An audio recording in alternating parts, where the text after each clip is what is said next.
Hi everyone, welcome to my channel.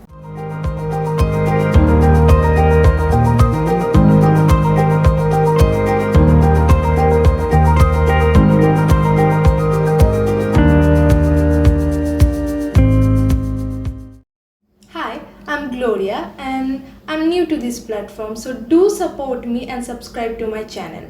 And today's video I'm going to show you how I click my Instagram photos by myself at home.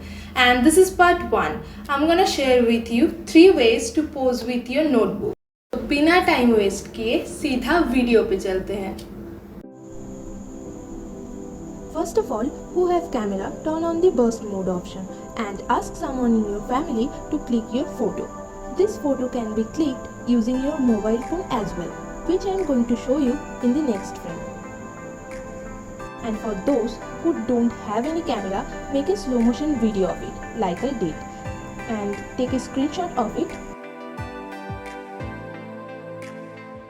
Then cropped it. Voila! You have your own aesthetic looking photo.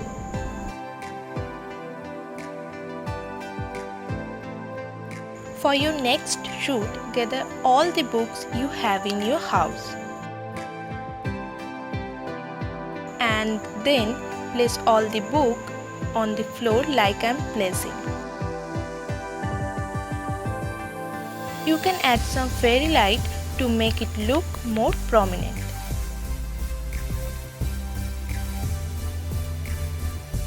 Okay hi. तो बात हुई थी 3 की, लेकिन अगर आपने यहाँ तक वीडियो देख ही लिया तो I will share with you 2 more ways to pose with your book. So yeah, and don't forget to subscribe my channel and hit the like button and enjoy it. Tie your shoelace and grab a book and let's go for our final shoot.